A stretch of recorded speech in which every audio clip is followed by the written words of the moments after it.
اعوذ بک ان یحضرون، اور میں پناہ چاہتی ہوں کہ وہ میرے سامنے میرے پاس آئیں. شیاطین سے پناہ چاہنے کی دعا ہے. پھر اگر یہ دعا نہیں بھی یاد ہے تب بھی شیاطین جن و انسانوں سے تعوذ کیسے لیا جاتا ہے؟ اعوذ باللہ من الشیطان الرجیم. پھر بالخصوص جو آپ صلی اللہ علیہ وسلم نے دعائیں فرمائی ہیں صبح اور شام کی دعائیں، کچھ چیزیں دے بیٹا اس کو، کچھ چیزیں سامنے ڈالنا چاہیے. آپ صلی اللہ علیہ وسلم نے دعا فرمائی ہے اعوذ بکلمات اللہ التامات من شر ما خلق. یہ دعا، یہ جو ہے یہ دعا پڑھ لی جائے تو گویا آپ نے شیاطین جنوں اور انسانوں توحید چاہ لیا، پناہ چاہ لی. اس صبح شام کی دعا میں شامل ہے اس دعا. اسی طرح سے اگر یہ بھی یاد نہیں ہے تو بھی اعوذ باللہ من الشیطان الرجیم کو پڑھائی جا سکتا ہے کہ اللہ میں شیطان الرجیم سے پناہ، مرحوم شیطان سے پناہ چاہتا ہوں. کیونکہ شیاطین جنوں سے زیادہ شر انگیز شیاطین انسان ہوتے ہیں کہ وہ کام کرنے نہیں دیتے، کام کے خلاف ہوتے ہیں.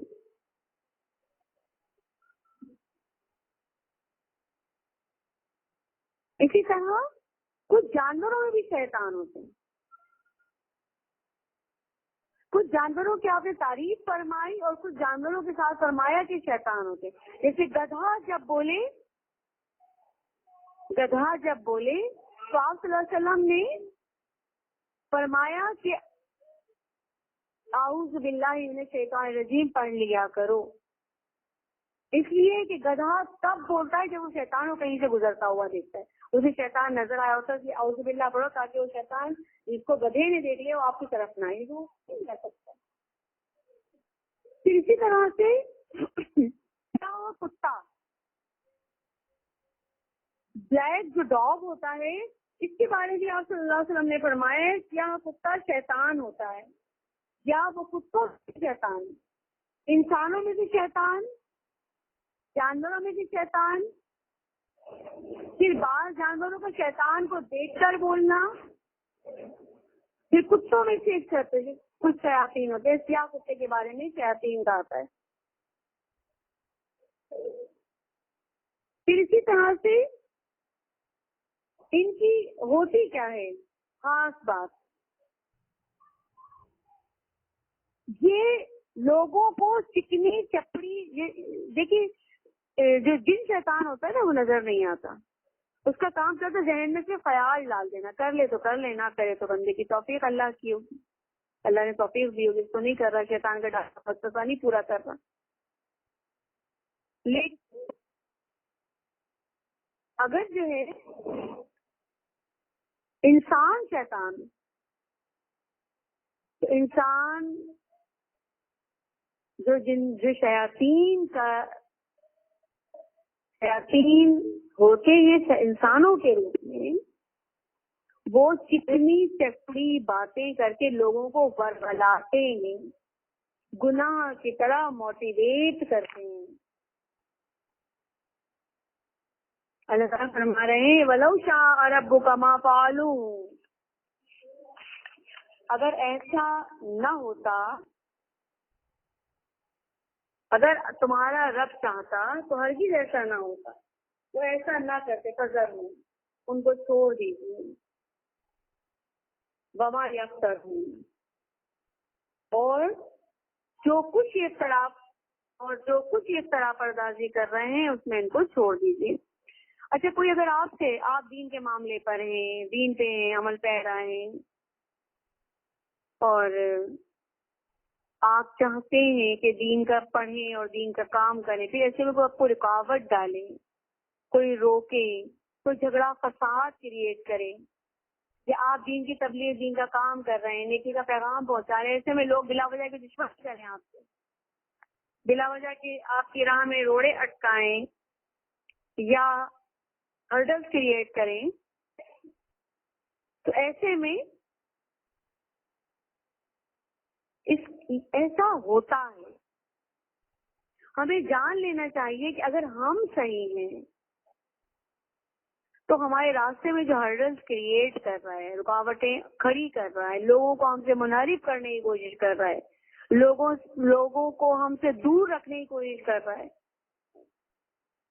تو ایسے میں سمجھ لیجئے کہ وہ انسان شیطان ہے، اور وہ لوگوں کو اپنی چکنی چپڑی باتوں سے دین سے دور رکھنے، وہ آپ سے دور نہیں رکھنے کی کوشش کر رہا، دین سے دور رکھنے کی کوشش کر رہا ہوتا ہے۔ اس کی پوری کوشش آپ صلی اللہ علیہ وسلم کے ساتھ کی گئی ہے کہ لوگ آپ کی بات نہ سنیں، لوگ آپ سے نہ ملیں، لوگ آپ سے سلام دعا نہ کریں۔ کہتے عروہ بن مسعود ثقفی کا واقعہ آپ کو بتایا گیا تھا، اس طرح سے بہت سارے لوگوں کا واقعہ ہے۔ ایک بڑھیا کا واقعہ ہے، اس میں لوگوں نے اتنا انسٹیگیٹ کر دیا تھا، اتنی نفرت ڈال دی تھی کہ محمد جی نام سنتے لوگوں نے نفرت ابھرتی تھی کہ پتہ نہیں کتنا برا آدمی ہے، کتنے برے انسان ہیں۔ اور جب لوگ ملتے تھے، آپ کی بات سنتے تھے، تو ان کے دل موہ لیے جاتے تھے، دل پگھلتے تھے ان سے۔ خیر قلوب کو پگھلانے کا سبب بنتا ہے، بھلائی جو ہوتی ہے نا، خیر خواہی، کہ ہم آپ کو برا نہیں چاہتے اور ہمارا کوئی مطلب بھی نہیں ہے آپ سے، ہم چاہتے ہیں ہم آپ کا بھلا چاہتے ہیں، اور بھلائی چاہنے میں آپ سے کچھ طلب بھی نہیں ہے ہماری۔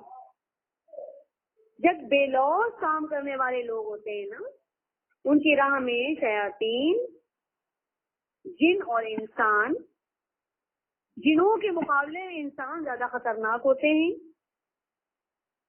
کیونکہ وہ انسانی صورت میں شیطان کا کام کر رہے ہوتے ہیں۔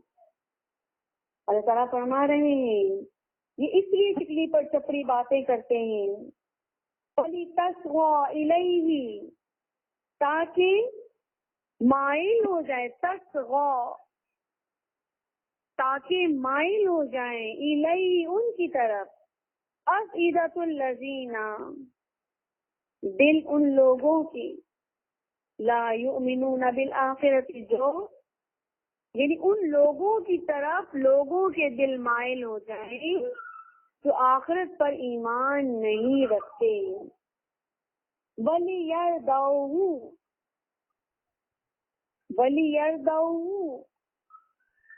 تاکہ وہ اس کو پسند کر لیں۔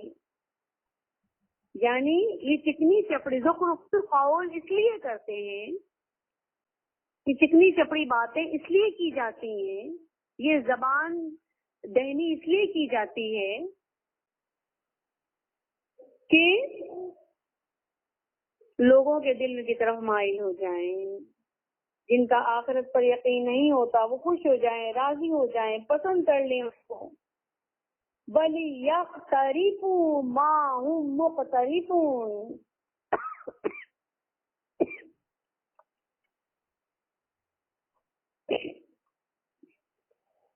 اور تاکہ وہ مرتکب ہو جائیں،